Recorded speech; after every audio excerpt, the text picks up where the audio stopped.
नमस्कार, स्वागत है आपका इंडिया न्यूज में। आपके साथ मैं राजीव शर्मा और बात उस बैठक की जो कि 2 साल बाद एक बड़ी पहल और बड़ी बैठक के तौर पर देखी जा रही है। जी हां, प्रधानमंत्री नरेंद्र मोदी की अगुवाई में जम्मू कश्मीर को लेकर बैठक दिल्ली में चल रही है। अनुच्छेद 370 को हटाए जाने के करीब 2 साल बाद केंद्र सरकार की ओर से राज्य के नेताओं के साथ ये बातचीत की जा रही है। दिल्ली में प्रधानमंत्री आवास 7L के मार्ग पर प्रधानमंत्री नरेंद्र मोदी की अगुवाई में हो रही इस बैठक में नेशनल कॉन्फ्रेंस के नेता महबूब फारूक अब्दुल्ला, पीडीपी से महबूबा मुफ्ती, नेशनल कॉन्फ्रेंस से उमर अब्दुल्ला, कांग्रेस से गुलाम नबी आजाद, रविंद्र रैना, कविंद्र गुप्ता, निर्मल सिंह, सज्जाद लोन, भीम सिंह, पैंथर्स पार्टी से जो हैं उन समेत अन्य कई नेता शामिल हैं। मीटिंग में गृह मंत्री अमित शाह, एनएसए अजीत डोभाल, केंद्रीय मंत्री जितेंद्र सिंह, जम्मू कश्मीर के उपराज्यपाल मनोज सिन्हा के अलावा केंद्र के कई अफसर भी मौजूद हैं। बैठक से पहले फारूक अब्दुल्ला ने कहा कि वो प्रधानमंत्री के साथ होने जा रही मीटिंग में बस अपना एजेंडा रखेंगे।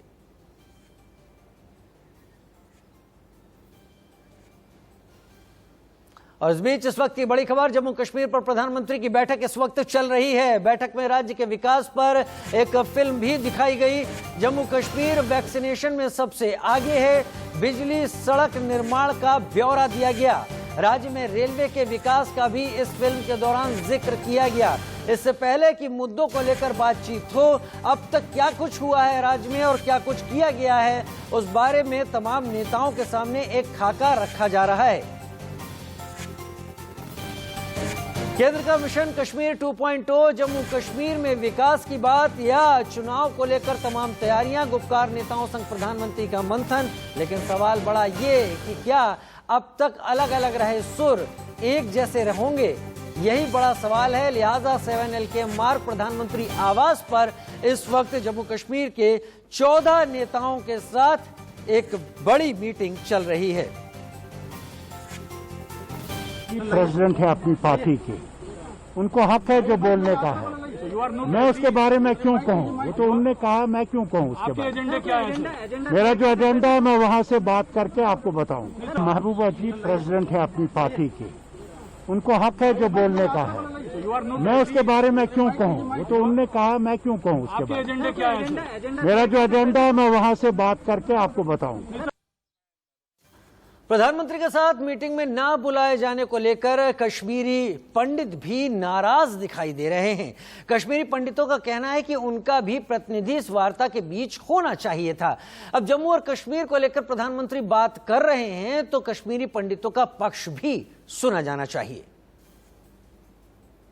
नरेंद्र मोदी के साथ आज जम्मू कश्मीर के तमाम राजनीतिक दलों के करीब 14 नेताओं के साथ में वार्ता होनी है। इस वार्ता का एजेंडा क्या होगा, किस तरह की बातचीत होगी, ये तो इस बातचीत के बाद ही पता चल सकेगा। लेकिन इस बीच में जो वहाँ कश्मीरी पंडित जो अब फिलहाल विस्थापित हैं, उनकी क्या मांग है और इस वार्ता को लेकर उनका आखिर क्या सोचना है, इस बात को लेकर फरीदाबाद में हम और कश्मीर भवन में हैं। फिलहाल ये तमाम जो लोग देख रहे हैं आप, ये विस्थापित कश्मीरी पंडित हैं।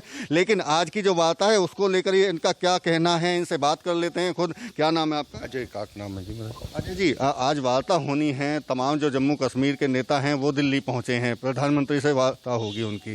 कैसे देखते हैं इस वार्ता को? क्या लगता है आपको कि आपकी भी बात वहाँ होगी? नहीं, अच्छा किया जो ये वार्ता कर रहे हैं आज, जो उनसे बुलाए नेता जो कश्मीर से, अच्छी बात है, इनमें कोई बुरी बात नहीं है। बट थोड़ा हमारे मन में एक मतलब हताशा सी है कि भाई हम लोगों को इन्वॉल्व नहीं किया गया इसमें, जो कि मेन स्टेकर्स है, जिनके ऊपर बीती है, जो आप बीती, जो हम आज 32 साल से बाहर मतलब अपने मतलब कश्मीर से बाहर है। बट हम लोगों को इसमें ज़रूर लेना चाहिए था कि ताकि पता लगे। बट उम्मीद है मोदी जी जो भी करेंगे हमारे हितों के लिए ही करेंगे और उनसे हमारी काफ़ी उम्मीद है और वो उम्मीदें उनसे बनी रहेंगी। एक अहम बैठक हो रही है आज, क्योंकि धारा 370 2 साल के करीब का वक्त हो चुका है, उसके बाद में आज एक बड़ी वार्ता होने वाली है। क्या लगता है कश्मीरी पंडितों की भी बात वहाँ होगी, इस पर भी कोई चर्चा होगी?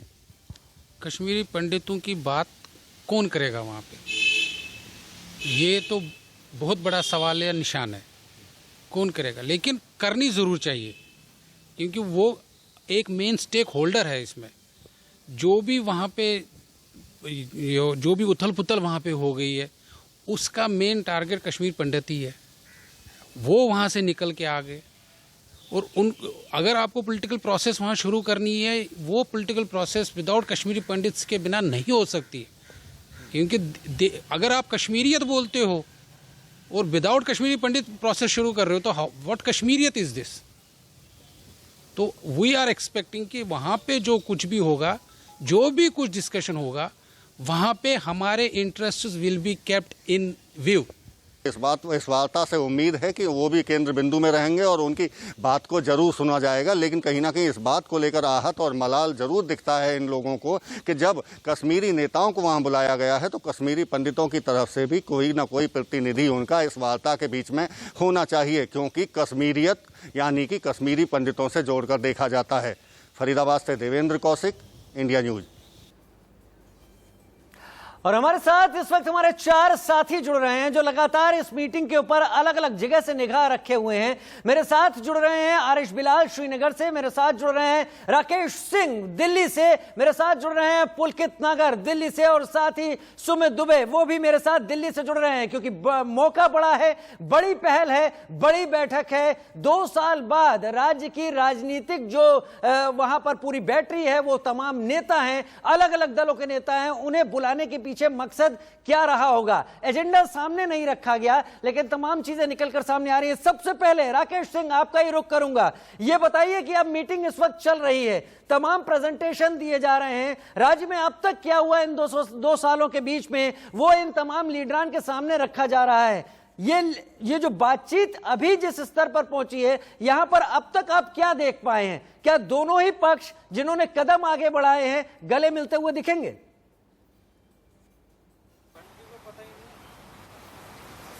देखिए राजीव, सबसे बात महत्वपूर्ण ये है कि करीब 2 घंटे बैठक की शुरुआत, बैठक 2 घंटे हो गई है, लेकिन सबसे महत्वपूर्ण बात ये कि जिस तरह से जो कश्मीरी नेताओं में केंद्र को लेकर जो नाराजगी थी वो कहीं ना कहीं दूर होती दिख रही है। जिस तरह से आपने देखा कि प्रधानमंत्री का गर्मजोशी से स्वागत किया जाना और प्रधानमंत्री का रुख, रही बात कि आखिरकार केंद्र सरकार की ओर से एक जो है प्रेजेंटेशन दिया गया है कि आखिरकार पिछले 2 सालों में किस तरह से कार्य हुआ है घाटी में, जम्मू कश्मीर में। जो सूत्रों से हमें जो खबर मिल रही है कि जम्मू कश्मीर में चुनाव कराने का रोड मैप को अंतिम रूप दिया जा सकता है इस बैठक में। केंद्र सरकार की ओर से एक आखिर में जो बात रखी जाएगी उसमें यह साफ तौर पर जिक्र होगा कि आखिरकार डीलिमिटेशन के जरिए किस तरह से जो जम्मू कश्मीर में चुनाव किस तरह से कराया जाएगा, साथ ही साथ विकास की धारा को किस तरह से आगे बढ़ाया जाए। जहां तक बात घाटी के नेताओं की बात है राजीव, तो ये घाटी के नेताओं के माने तो वे जरूर है कि धारा 370 की बहाली को लेकर अपनी बात रखेंगे, लेकिन केंद्र सरकार और केंद्र सरकार के जुड़े हुए बड़े अधिकारी ने साफ तौर पे कहा कि धारा 370 को लेकर केंद्र सरकार का जो रुख है वही रुख रखने वाला है, उससे पीछे हटने वाला नहीं है। लेकिन ये जरूर है कि प्रजातांत्रिक वहां पर तंत्र बहाल हो, वहां पर चुनाव हो, उसको लेकर केंद्र सरकार उस दिशा में आगे बढ़ेगी। अब देखना होगा कि घाटी नेताओं को, क्योंकि सभी नेताओं को बोलने का मौका दिया जा रहा है, तो आखिरकार वे अपना क्या रुख अख्तियार करते हैं और उसके बाद केंद्र सरकार की ओर से उस पर ब्रीफ किया जाएगा कि आखिरकार केंद्र सरकार क्या सोचती है। ठीक है, आखिरकार केंद्र सरकार क्या सोचती है, तमाम नेता अपनी बात रखेंगे। आरिश बिलाल मेरे साथ इस वक्त श्रीनगर से जुड़े हुए हैं। आरिश, ये एक ऐसी मीटिंग थी जब हम लगातार आपसे आज पूरे दिन में बात कर रहे हैं जिसमें एजेंडा सेट नहीं किया गया था। क्या इसे मैं इस तरीके से कह सकता हूं कि बातचीत के पहले खाली स्लेट रखी गई है और उस स्लेट के ऊपर सब अपनी अपनी बात रखेंगे, अपनी अपनी बात को सामने रखेंगे? शायद गर्मजोशी बढ़ाने के लिए प्रधानमंत्री ने इसे साउथ ब्लॉक में ना बुलाकर, अपने ऑफिस में ना बुलाकर इस पूरी मीटिंग को अपने घर पर बुलाया, यानी एक तरीके से अपने घर के दरवाजे खोले हैं बातचीत के लिए। कितना क्या संदेश जाता दिख रहा है वहां जम्मू कश्मीर में इस मीटिंग को लेकर, और इस मीटिंग के परिणाम को लेकर लोग क्या सोच रहे हैं? देखिए, अभी तक जो मीटिंग में हुआ है उसे एक बात तो साफ हो रही है कि जिस तरह का डेवलपमेंटल सिनेरियो का पावर पॉइंट प्रेजेंटेशन दिया जा रहा है मीटिंग में, तो कहीं ना कहीं ये बात पहुंचाई जा रही है कि आप लोगों के बगैर भी जम्मू कश्मीर में डेवलपमेंट हो रहा है और हो रहा है। दूसरी बात, जैसा आपने कहा कि जो पॉलिटिकल इम्पासे था, जो रुकावटें थी पॉलिटिकल लेवल पे, जो उस वैक्यूम बना हुआ था पिछले 2 साल से, कहीं ना कहीं उसको तोड़ने की कोशिश की जा रही है और वो अब टूट चुका है। क्योंकि जो नाराजगी थी नई दिल्ली और श्रीनगर में रहने वाले नेताओं के बीच में, पॉलिटिशियंस के बीच में कहीं ना कहीं एक दूरी बनी हुई थी और पता नहीं चल रहा था कि शुरुआत कहां से की जाए। तो वो शुरुआत जो है वो अब हो चुकी है। अब ये शुरुआत जो हो चुकी है ये कहां पे खत्म होगी ये देखने वाली बात होगी, क्योंकि बहुत सारे मुद्दे हैं जो जम्मू कश्मीर से गए हुए नेता जो हैं वो उठाना चाहते हैं और नई दिल्ली के जो नेता हैं वो रखना चाहते हैं। तो जब बात होगी आपस में तो 370 पे होगी, 35A पे होगी, इलेक्शन पे होगी, डोमिसाइल पे होगी, डिलिमिटेशन पे होगी, जॉब्स पे होगी। तो ये सारे मुद्दे जो हैं ये टेबल पे रखे जाएंगे। और जैसा राकेश भाई कह रहे थे कि अभी तक 2 घंटे की मीटिंग हो चुकी है और अभी पता नहीं कितने घंटे चलेगी। तो लगता है कि सभी को मौका दिया जाएगा, क्योंकि भिन्न भिन्न जो प्रकार के आइडियोलॉजीज हैं, थॉट्स हैं, वो सामने आ रहे हैं। कल महबूब मुफ्ती पहले कह रही थी कि पाकिस्तान से बात होनी चाहिए, फिर उन्होंने कहा कि नहीं, पहले जम्मू कश्मीर के बारे में बात होनी चाहिए। फारूक ने कहा कि ये महबूब मुफ्ती की सोच है, वो अपने सोच रख सकती है, मैं भारत के प्रधानमंत्री से बात करना चाहता हूं। तो इवन PAGD जो है, जो एक गुट है 5 पार्टियों का, उसमें भी अलग अलग थॉट्स हैं। तो यही लग रहा है कि सभी जो 14 नेता गए हैं अलग अलग पार्टीज के, वो अपना अपना जो पक्ष है वो रख पाएंगे। उनको जो एडुकेट समय है वो दिया जाएगा ताकि वो अपनी बात वहां पे रख पाए। जी हाँ, आप जो कह रहे हैं उससे एक चीज समझ में आती है कि बात से बात निकलेगी और अगर बात नहीं होगी तो कहीं बहुत खामोशी बनी रहेगी। मेरे साथ सुमित दुबे भी है जो इसको कवर कर रहे हैं, वो भी 7LKM मार्ग के पास हैं, पुलकित नागर भी वहां पर हैं और आप दोनों से भी मैं इसी मीटिंग से जुड़े हुए सवाल पूछूंगा। सुमित, आप दोपहर में गुलाम नबी आजाद के घर के बाहर थे, आप वहां के डेवलपमेंट्स भी देख रहे थे, लेकिन एक तस्वीर निकल कर आई 7LKM मार्ग से जिसमें तमाम नेता थे, गृह मंत्री अमित शाह थे, प्रधानमंत्री नरेंद्र मोदी थे, राज्यपाल उपराज्यपाल मनोज सिन्हा भी वहां पर मौजूद थे और तमाम दूसरे नेता जो वहां पहुंचे हुए हैं। ये तस्वीर, इसको इंटरप्रेट हर कोई अपने हिसाब से करता है और कहते हैं एक तस्वीर 1000 शब्दों के बराबर होती है। वहां पर आप हैं, कितना क्या कुछ इसको डिफाइन करने के लिए आप बता पाएंगे? ये तस्वीर निकल कर आ रही है 7LKM मार्ग से। देखिए, ये जो तस्वीर उभर कर आई है, जो निकल कर आई है 7RCR से, 7LKM से माफ़ कीजिएगा, जो तस्वीर निकल कर आई है, इसके बहुत सारे मायने हैं और वो मायने सिर्फ देश तक ही सीमित नहीं है, उसके इंटरनेशनल मायने हैं।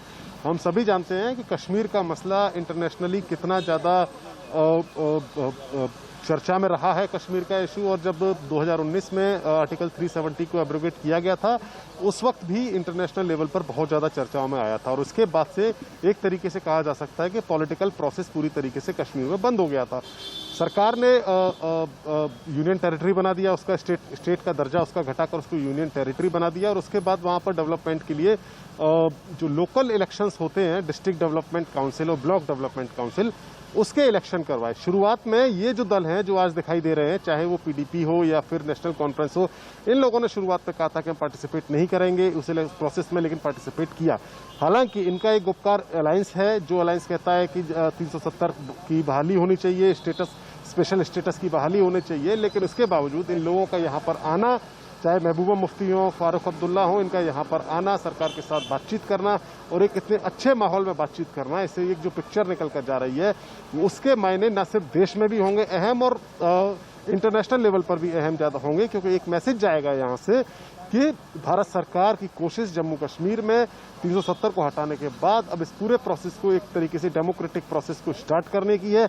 और जो लोग नुमाइंदे हैं जम्मू कश्मीर की आवाम के, जो लोग जम्मू कश्मीर के लोगों को रिप्रेजेंट करते हैं, उनके साथ कितने कॉर्डियल रिलेशन है, कितने कॉर्डियल माहौल में प्रधानमंत्री मिल रहे हैं, ये एक मैसेज देने की भी कोशिश इस तस्वीर से होगी, जैसे आपने तस्वीर का जिक्र किया।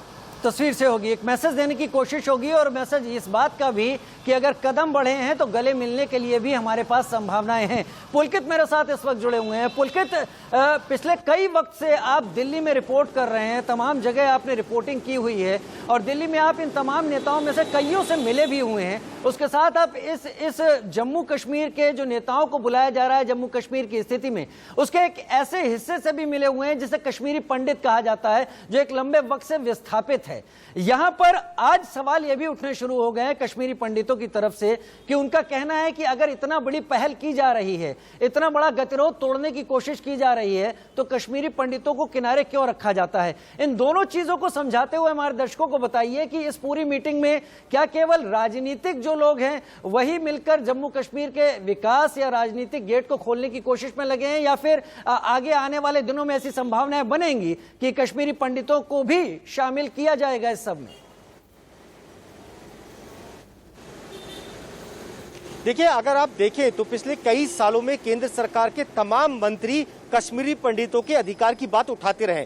तो ये कहना है कि कश्मीरी पंडितों की बात नहीं होगी, हो सकता है कि आज की चर्चा में ना हो, लेकिन आने वाली, क्योंकि आज शुरुआत है एक बार फिर से बातचीत की 2019 के बाद में, तो आने वाले दिनों में फिर से एक बार ये चर्चा जब भी होगी तो कश्मीर पंडितों का मुद्दा पीछे नहीं रहेगा। ये केंद्र सरकार के तमाम बड़े नेता मानते हैं।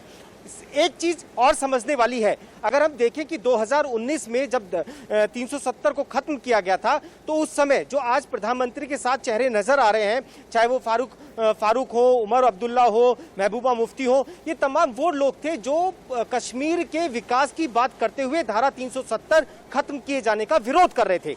और मीटिंग की शुरुआत आज इसी के साथ की गई कि कैसे कश्मीर के अंदर धारा 370 खत्म करने के बाद विकास किया गया, किस तरीके से आम लोगों के लिए काम किए गए, क्या आगे की रणनीति है और किस तरीके से आगे काम किए जाने हैं। यानी कि बात 2019 में उसी जगह पर जहां से विरोध हो रहा था वहीं से ही आज 2 साल बाद शुरू की जाती है और ये बताया जाता है कि इस दौरान किस तरीके से जम्मू कश्मीर का विकास किया गया। एक चीज और गौर करने वाली है, लगातार जो तमाम जो नेता जो जम्मू कश्मीर से आए हैं वो एजेंडे की बात कर रहे हैं। महबूबा मुफ्ती जब ये कहती हैं कि वो पाकिस्तान को भी चर्चा में जोड़ना चाहिए, तो इसका विरोध करते हुए उमर अब्दुल्ला ने तो हालांकि आज कुछ बोला नहीं, लेकिन विरोध करते हुए ये कहा जाता है कि हम सबका एजेंडा अलग है।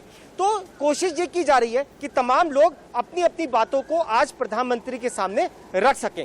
फारूक अब्दुल्ला ने बिल्कुल साफ कर दिया कि वो इसका समर्थन नहीं करते हैं। जी पुलकित, मैंने देखा है आप अक्सर जब रिपोर्टिंग के दौरान भाव भंगिमाओं को बहुत अच्छी तरह से पकड़ते हैं। मैं इस बात को इसलिए कह रहा हूं कि आप लगातार एलकेएम के पास रहे हैं। जो लोग वहां पर पहुंचे हैं, अगर उनके चेहरे और उनके हाव भाव को समझा जाए, देखा जाए, क्या उम्मीदों भरे चेहरे थे या फिर केवल इस तरीके के चेहरे की बहस खाना पूर्ति निभानी है?